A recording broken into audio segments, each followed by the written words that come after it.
زبان بھی عجیب چیز ہے.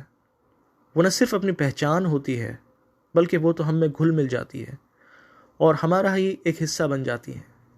اور پھر اگر ہر ایک زبان کی بولیوں کی بات کریں تو معاملہ اور دلچسپ ہو جاتا ہے. دراصل زمینی سطح پر بولی جانے والی زبان لغت کی زبان سے بہت مختلف ہوتی ہے. خواہ کسی بھی زبان میں ڈاکٹریٹ کرنے والے حضرات اور خواتین اس کا اعتراف کھلے عام نہ کریں، لیکن عوام کے دلوں سے جو نکلتی ہے حقیقتاً وہی زبان کو رنگینیت بھی دیتی ہے. ہندوستان کی طرح برطانیہ میں بھی علاقے کے ساتھ بولی اور لہجے بدلتے ہیں.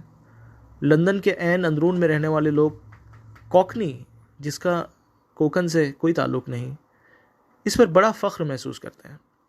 لندن کے بیرون سے کوئی یہ بولی سیکھ بھی لے تو اسے پکا کوکنی نہیں مانتے. اب میری جائے پیدائش سولاپور کو ہی لیجئے. مسلم عوام جو یہاں بولتے ہیں وہ اردو تو ہے، پر ایک الگ مزاج کی اردو. یہ نہ غالب کی اردو ہے، نہ اقبال کی، اور نہ ہی ذوق کی. یہ اردو ولی دکنی کی اردو کے قریب ہے. سولاپور، جسے برطانوی راج میں شولاپور کہتے تھے، دکن میں واقع ایک شہر ہے جو جنوبی مہاراشٹر میں کرناٹک کی سرحد سے سٹا ہوا ہے. عادل شاہی کے دارالخلافہ بیجاپور کے قریب واقع ہوتے ہوئے بھی اس شہر نے نہ ہی عادل شاہ کی حکومت دیکھی اور نہ حیدرآباد نظام کی سلطنت. نظام کی حکومت کو ہمارے علاقے میں مغلائی کہتے تھے. مغلائی کا علاقہ شہر سے 30 سے 40 کلومیٹر سے شروع ہوتا تھا، لیکن نظام نے شولاپور پر کبھی حکومت نہیں کی. اگر دیکھیں تو حقیقتاً پونا کی طرح سولاپور بھی 20ویں صدی میں فرنگی حکومت کے زیر اثر ہی زیادہ تر رہا.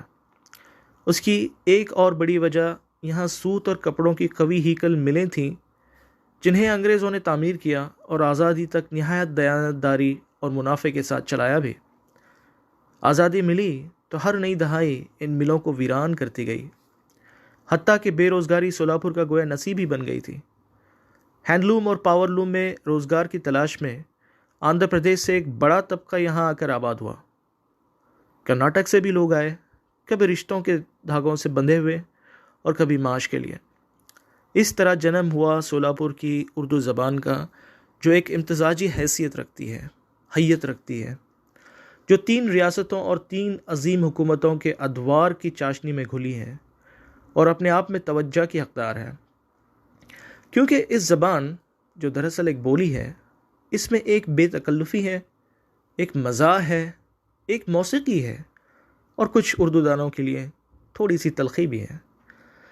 سولاپوری اردو کو آپ کوس بھر سے بھی پہچان سکتے ہیں.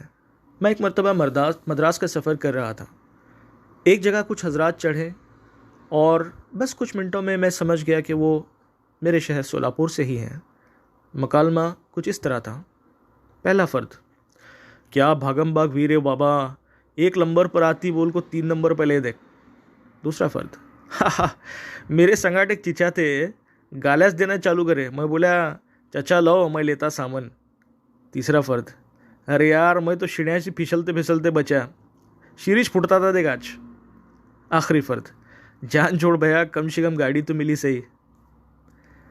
سولاپوری بولی میں اردو، مراٹھی، کنڑ اور تیلگو کے اثرات صاف دکھائی دیتے ہیں. حیدرآباد کی اردو سے یہ قریب ہے لیکن ساتھ ہی ساتھ دور بھی. مثلاً حیدرآباد مغلئی کے لوگ ہاؤ کہتے ہیں تو ہم ہا. اسی طرح میاں یہ لفظ ہم بہت ہی کم استعمال کرتے ہیں.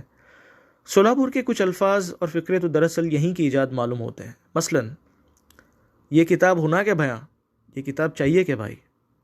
آنگ بارہ کھایا کیا ریتنا، تو سست ہوا کیا. بچ کی ڈلی منہ میں ڈال کو کہیں کو بیٹھے، خاموش کیوں بیٹھے ہو. جھاڑ کھانے کو بھی پیسے نہیں ہیں، زہر کھانے کو بھی پیسے نہیں ہیں. میری امی ایک قصہ سناتی ہیں. سولاپور سے وہ 1970 میں پونا گئی تھی پڑھائی کے لیے. وہاں ہاسٹل کی دین صاحبہ کو ایک مرتبہ کہہ دیا، کھانا کھا کو پرت آئے ہم. ڈین کو ہنسی کے فوارے چھوٹ گئے اور وہ بار بار مذاق میں پوچھتی رہی، پرت کا مطلب بولو پہلے. ایسے بے شمار الفاظ، محاورے اور فقرے سولاپوری بولی کے بیش بہا سرمائے ہیں. ایک اصل سولاپوری کے لیے کوئی عجیب چیز نہیں ہوتی، یہ اس کی روزمرہ کی زندگی کا حصہ ہے. اس کی اپنی زبان ہے، سولاپوری زبان.